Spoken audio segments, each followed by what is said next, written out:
Good afternoon, Chris. How are you? Good afternoon, Mark. Very well, thank you very much. Very pleasant indeed. Lovely. I absolutely love your positive outlook on life. Okay, so this is episode 3 of our CGL Sefton podcast. So it's just a bit of a conversation with yourself. We want to know what sort of work you've been doing here, what you did before working here, and all that sort of stuff. Only share what you wanna share. Is that okay with you? Let's do it, mate. Lovely. First of all, it's Thursday, Friday, tomorrow. What are you doing at the weekend? No plans as of yet.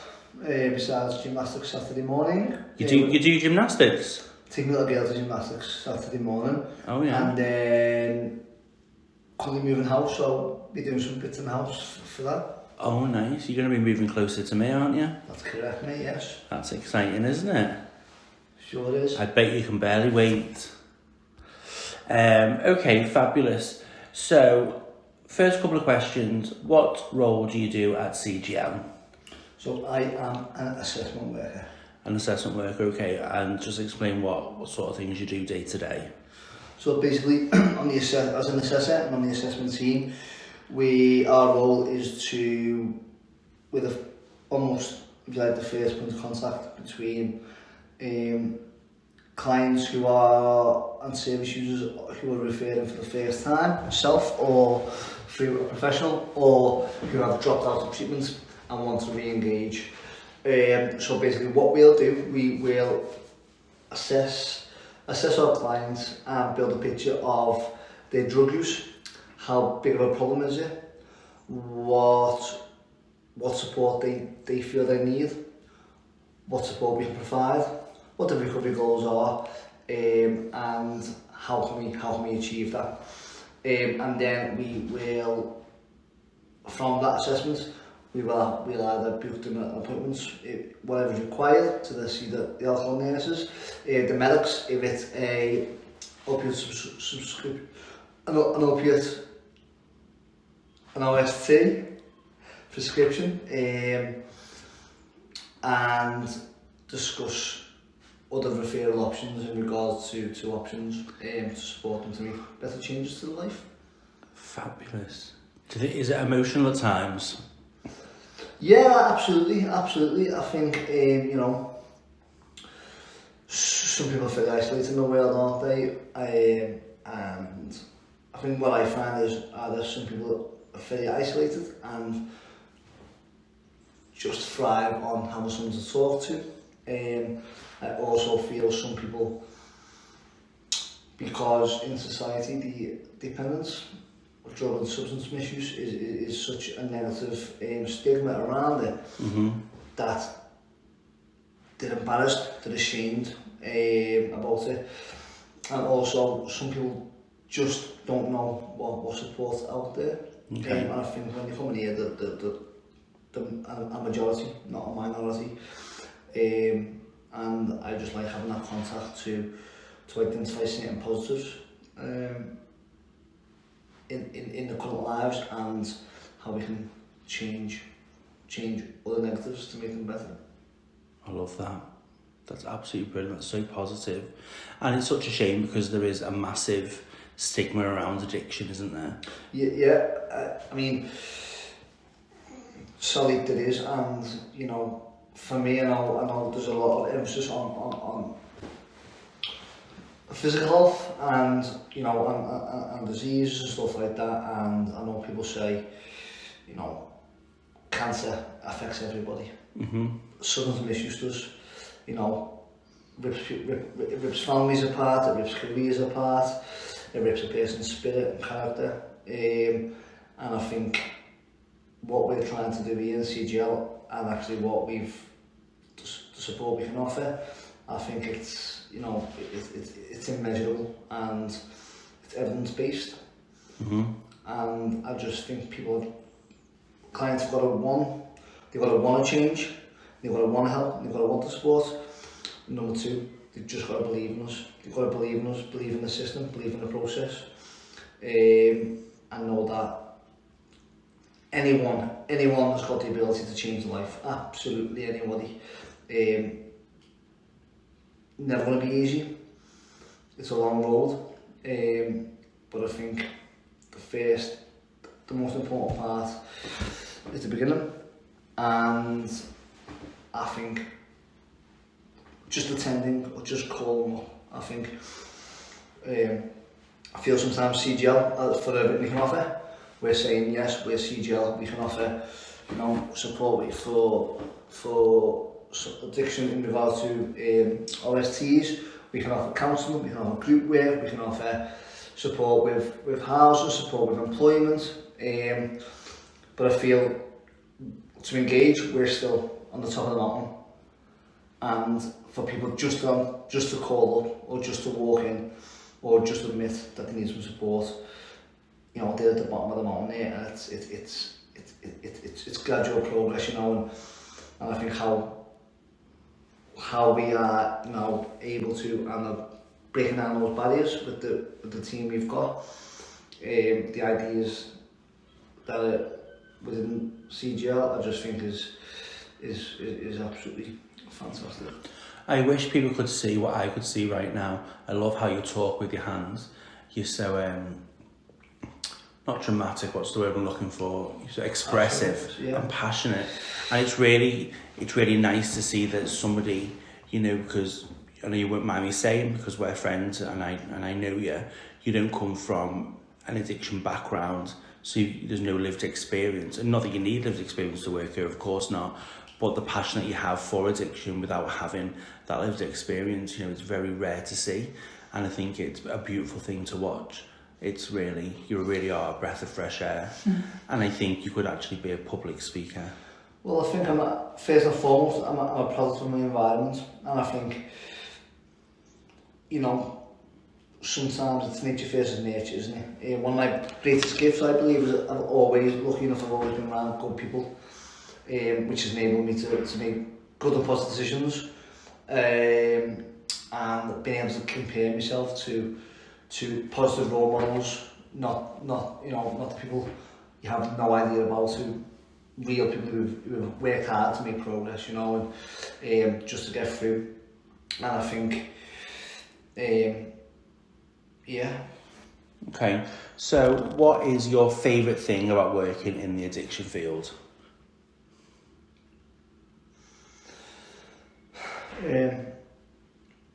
I just, you mentioned about, you know, the passion for helping people without a personal background. I think just helping people. I think I've always had a passion to help people, but I think helping people is a huge, you know, world, and I think you can help people in a million ways, but I think it's finding the way you want to help people in order for you to express that passion, express that compassion, express that effort for the people you're actually trying to help, are getting the best version of that support, and you're maximising your potential to help others. Okay. And I also think the CGL, the team we've got, is the best place I've ever worked. And there's a good quote I like, is those who feel appreciated will always do more than expected. And I think on the whole, this team goes above and beyond to reach the, you know, the person behind the substance misuse and behind the negative stigmas, and that's the only way we're gonna be able to help people change. Brilliant. Okay, so what did you do before you worked at CGL? So career-wise, I went to university, so on the basis of wanting to help people, wanting to do something purposeful in my life, something meaningful, and so I went to university to train as a paramedic, as I thought it was the ultimate way to help people. Didn't really go to plan as such in regards to I struggled with the role itself, the pressures and the what it entailed. However, what I also found, developed my own knowledge of, is that going back to how you want to help people, I actually realised my passion for helping people was in mental health rather than physical. As a paramedic, you know, your job is to provide life-saving and pre-hospital care, and often as a paramedic defined, you are basically sometimes treating a body who might be unconscious or who are unaware of what's going on. I loved helping a person, speaking to people, and there was such a lack of pathways for that in the NHS and the paramedic service, and there was a lack of knowledge and skill and education around it in the trained paramedics, and I felt always my hands were tied and I was hitting a brick wall because I would want to spend time with these people, and you know, we were in sort of crisis and things like that, and it was just never enough time. It was just not our role, basically. So that I identified that was, well, how can I fulfill that passion? And luckily enough, I explored other career options, and CGL and fit the bill really in regards to substance misuse and the mental health that comes with it, really. I can't think of anything better that if I was in dire straits and I needed medical help as an emergency, then having you bounce through my door, I would absolutely, that would make me well instantly, because you've got such a positive outlook on life and you're so positive in your approach. I think that would just be the best thing. But even equally here, working on the assessment team, or even if you're a recovery worker, you know, having people come through those doors, you know, who do feel judged, who do feel victimised, who do feel low, no self-esteem and everything else, coming to you to actually lift them up and give them a bit of self-worth back is paramount. And that kind of behaviour can't be taught. You've either got it or you haven't. You're either an empath or you're not. And I think you do a tremendous job. Obviously, because we're friends outside of being work colleagues, I always give you a stick and whatnot. But, you know, I'll take this moment to say I think you're amazing. You're a decent lad. So what you are welcome, and I mean it. You can pay me later. So okay, what sort of things you do for fun outside of work? People might find it a little bit boring, but I love just being healthy and active. So I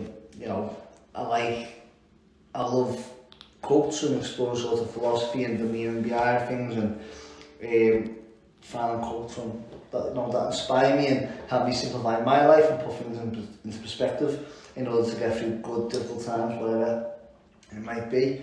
And I just love the outdoors, and I love running as my main hobby, and I currently like run sort of long distance and stuff like that, but I do plan to become a marathon runner, hopefully, and an ultra marathon runner. Aren't you doing a marathon soon? Half marathon. Oh, I'll come and support you, but don't ask me to join in. Yeah, no. Well, so that really helps me with my mental health. I think a lot of people, for anyone who's listening to this, who might be suffering with the mental health in regards to drug induced or self-medicated, there is a massive spiral or relation or bundle of symptoms and signs that associated with mental health. Now, I think it's quite often not misdiagnosed, but I think the difference between medication and what we're offering in regards to talking therapies and counselling is medication might often mask the problem or make that problem easier to deal with. Who's that calling you in the mid-podcast? Remo, apologies. Oh, do you need to answer it? No. We can all listen to the phone call. No, it's okay. Can either mask those symptoms or make them a little bit easier to deal with. But the psychosocial intervention which are provided at key worker sessions and the group work and things like that, that's for me really uprooting the real cause. And I think that's the difficult thing, people, because people are afraid to talk about it. People are afraid to revisit certain reasons and triggers why you know they've gained dependence, or why they're struggling so much with their mental health. But I think so for me, you know, I think everyone struggles with mental health. We're all human. And Yeah. in regards to my hobbies, me outdoors, me running is the best thing. The outdoors, listening to the birds instead of your earphones, looking if I can ride to work or walk to work. Now I've been able to do that, but also drove to work. I now know the absolute difference in benefits and mood I feel from walking through the park and listening to the birds than driving and listening to the radio or being stuck in traffic. Would you like to listen to me sing instead? No. Could do, yeah. So yeah, I think, to answer your question, Mark, sorry, I just love the outdoors, mate. Okay. So we're going to do another session another time on mental health and ADHD and whatnot, and I think you'd be a really good advocate for speaking about that. But just for today, I'm going to ask you a couple more questions before we wrap up, because I know you're itching to leave. Okay. And you need to call your mum back. So, what's your favourite food? Think quick. Bloody hell, favourite food, Jesus. Roast dinners. Roast dinners. Favourite colour? Green. Favourite film?